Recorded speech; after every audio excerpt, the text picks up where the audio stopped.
श्रीराम समर्थ। गोपाल कृष्ण भगवान की जय।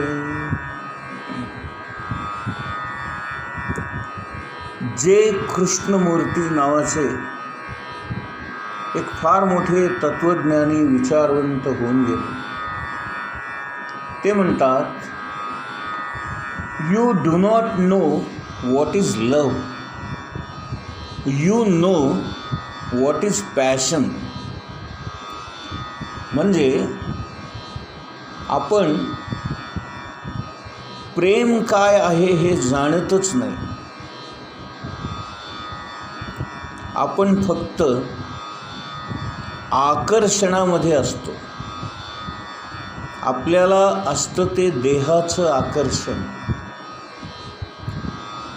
आणि त्या आकर्षणालाच आपण प्रेम समजतो. वास्तविक पाहता तो आपल्या मनामध्ये निर्माण होणारा कामविकार असतो, किंवा एखाद्या स्त्रीकडे पाहून मनातल्या कामभावना उत्तेजित होतात आणि म्हणून आपल्याला ती स्त्री आवडायला लागते आणि आपलं तिच्यावर प्रेम आहे असं वाटतं. वास्तविक पाहता ते प्रेम नसून ते आकर्षण असतं, किंवा मनामध्ये निर्माण झालेली कामवासना असते. त्यामुळे आपण सर्वसामान्य माणसं विकारांना बळी पडतो. हा एक प्रकारचा विकारच आहे. आपल्याला विकाराधीन होता येतं, पण खरं प्रेम काय आहे आणि खरा आनंद काय आहे हे आपल्याला कळत नाही. पुढे म्हणतात, आनंद म्हणजेच प्रेम आणि प्रेम म्हणजेच भक्ती. बघा काय सुंदर आहे. प्रेमाशिवाय आनंद नाही आणि आनंदाशिवाय प्रेम नाही, आणि प्रेम असलं की आपोआप भक्ती निर्माण होते, आणि भक्तीमुळे आनंद मिळतो, आणि आनंदामुळे तादात्म्य पावता येते. विकारांमध्ये भोग भोगण्याची इच्छा असते आणि प्रेमामध्ये त्यागाची भावना असते. केवढा मोठा हा विचार जे कृष्णमूर्ती मांडतात. आपण एखाद्यावर मनसोक्त प्रेम करावं म्हणजे त्याच्यासाठी कोणत्याही अवस्थेपर्यंत त्याग करायला आपण तयार असावं. जेव्हा आपल्या मनामध्ये त्यागाची भावना निर्माण होते, जेव्हा आपल्या मनामध्ये निस्वार्थपणा निर्माण होतो, जेव्हा आपल्या मनामध्ये कोणत्याही प्रकारच्या अपेक्षा नसतात, कोणत्याही प्रकारच्या इच्छा नसतात, त्यालाच खरं प्रेम म्हणतात. आणि खऱ्या प्रेमामध्ये त्याग महत्त्वाचा असतो, भोग महत्त्वाचे नसतात. आनंदामध्ये सुद्धा भोगतेपणा नसतो. आनंद भोगायचा नसतो, आनंद घ्यायचा असतो, आनंदी व्हायचं असतं. मी आनंद भोगतोय असं नाही म्हणता येत. मी आनंदी आहे असं आपण म्हणतो. आनंदी असायचं असतं, आनंदी व्हायचं असतं. पण विकारांमध्ये भोग येतात. एखादी स्त्री आवडायला लागली की तिचा भोग घ्यावा अशी इच्छा निर्माण होते, अपेक्षा निर्माण होतात. आणि मग माणसं विकारांना बळी पडतात आणि नको त्या गोष्टी त्यांच्या हातून घडतात.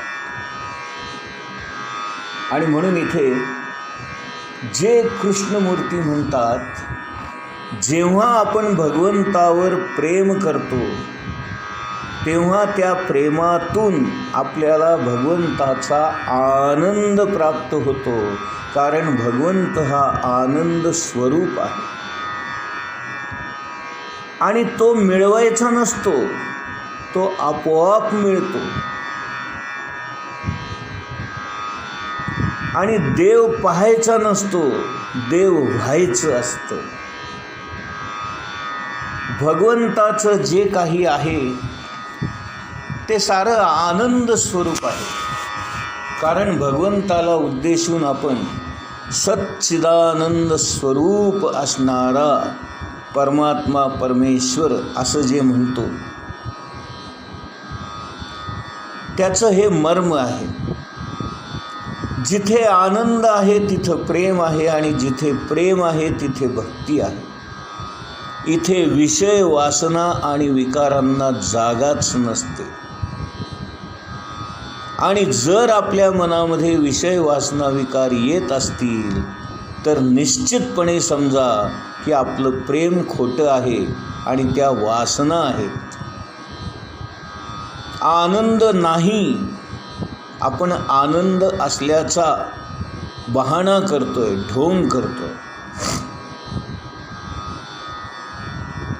एक गोष्ट लक्षात घ्या, आजकाल सगळीकडे हास्य क्लब निघालेत. काय होतं तिथे, माणसं तिथे जातात आणि उगीचच हसतात. या उगीचच हसण्यानी आपल्याला आनंद मिळत नसतो हे लक्षात घ्या. आणि हसून आनंद मिळवायचाच नसतो. हसणं ही नैसर्गिक प्रक्रिया आहे. हसणं ही आनंदी अवस्था आहे. जेव्हा आपल्या चेहऱ्यावर हास्य फुलतं तेव्हा आपण आनंदात आहोत हे दिसून येतं. मला बाहेरून आनंद मिळवायचा नसतो, तो आतूनच होत असतो. म्हणून आनंदी व्हायचं असतं, आनंद मिळवायचा नसतो हे लक्षात घ्या. आणि आनंदी कसं व्हायचं, जेव्हा आपण एखाद्या गोष्टीवर मनापासून निस्वार्थी निरपेक्ष प्रेम करतो तेव्हा आपण आनंदी होतो. बघा, लहान मूल पहा, ते कायम हसत असतं. का? कारण त्याला कुणाकडून कसली अपेक्षाच नसते, कशाची इच्छाच नसते, स्वार्थ नसतो. त्याला कुणीही घ्या, ते कुणाकडेही जातं आणि घेणाऱ्या माणसाच्या चेहऱ्याकडे पाहून हसतं. मग तो आपला आहे का परका आहे, ओळखीचा आहे का अनोळखी आहे, याचा विचार ते लहान मूल करत नाही. हे मी अगदी लहान मुलांबद्दल सांगतोय हां. जेव्हा मुलांना समज येते, जेव्हा मुलांना आपलं आणि परकं कळायला लागतं तेव्हा मात्र ती इतर माणसांकडे जात नाहीत. आपल्या आईवडिलांना सोडून दुसऱ्यांकडे जात नाहीत. कारण का? तेव्हा त्यांच्यामध्ये थोडीशी प्रगती झालेली असते. प्रगती ही म्हणजे खऱ्या अर्थाने अधोगतीच आहे. जे मूल पूर्वी सर्वांकडे जात होतं ते आता जात नाही. म्हणजे ही प्रगती आहे का अधोगती आहे? ही अधोगती आहे. त्याला आपण प्रगती समजतो. आणि आणखीन एक गंमत सांगतो, त्या मुलाला नको त्या गोष्टी कळायला लागतात आणि मग त्याच्यातलं नैसर्गिक प्रेम जे असतं ते हरवतं आणि कृत्रिमता येते. ही गंमत आहे, हा अनुभव आहे, तुम्ही घ्या, जरूर घ्या. लहान मुलांच्या आयुष्यामध्ये डोकावून पहा, लहान मुलांशी खेळा, लहान मुलांना घ्या, म्हणजे तुम्हाला या सगळ्या गोष्टींचा अनुभव घेता येईल. आणि लहान मुलं जी असतात, अगदी लहान, ती निष्पाप असतात, त्यांच्या मनामध्ये काही नसतं, त्यांना अपेक्षा नसतात, स्वार्थ नसतो आणि म्हणून ती आनंदी असतात. आणि जसं जसं त्यांना हळूहळू कळायला लागतं तशी तशी ती मुलं आनंदी असणारी दुःखी होतात, मग ती रडायला लागतात. दुसऱ्या माणसाने घेतलं याचं जाणीव त्यांना होते आणि मग ते भोकाड पसरतात, रडायला लागतात. असो, तर परत आपण मूळ विषयाकडे वळूया. जेव्हा आपल्याला आनंद होतो तेव्हाच आपल्या मुखातून गायन आपोआप येतं. गायन करावं लागत नाही, माणूस आपोआप गुणगुणतो. आपलं मन आनंदी असेल तर माणसाला गाणं सुचतं. आणि भगवंत हा स्वतः आनंद स्वरूप असल्यामुळे भगवंताचं वचन हेही आनंद स्वरूप असतं आणि भगवंताच्या मुखातून आलेली गीता ही सुद्धा आनंद स्वरूप असते. आणि म्हणूनच गीता आपण गाऊ शकतो आणि म्हणून त्याला गीता असं म्हटलेलं आहे.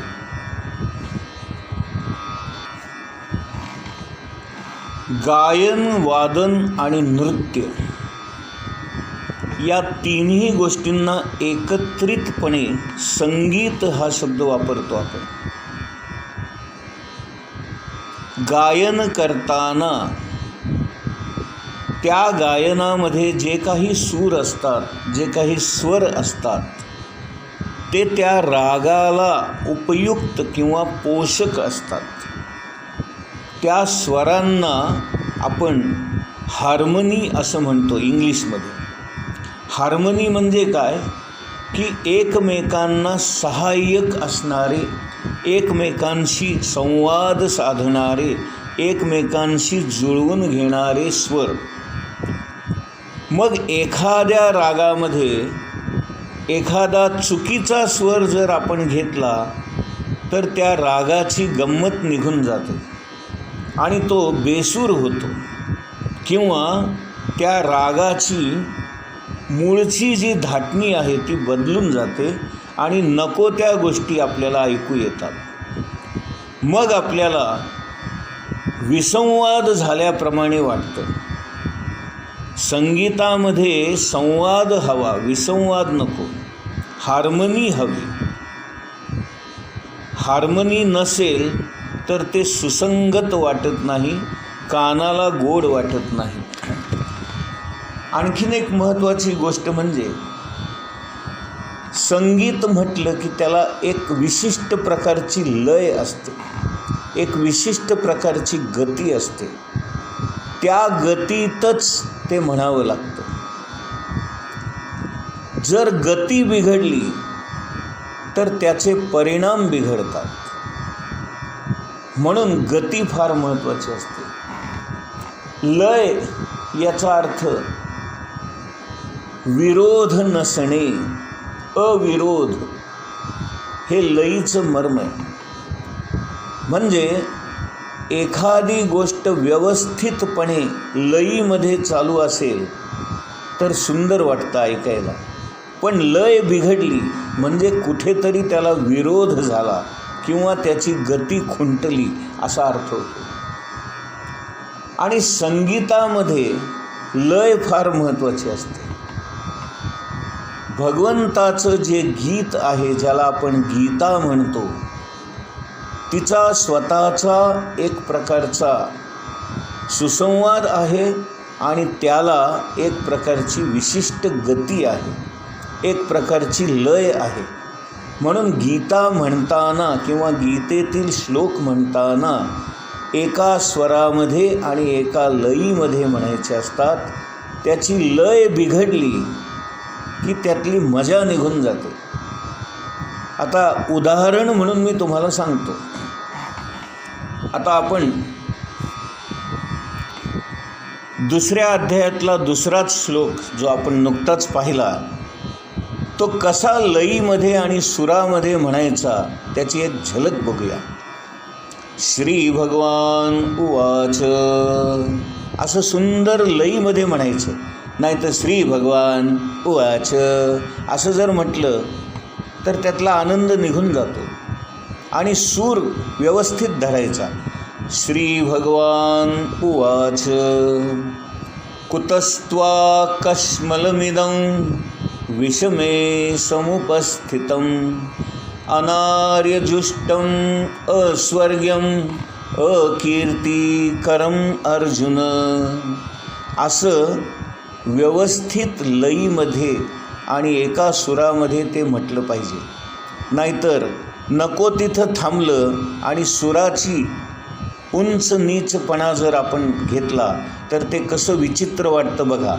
कुतस्त्वा कश्मलमिदं विषमे समुपस्थितम् अनार्यजुष्टम् अस्वर्ग्यं कीर्तिकरं अर्जुन.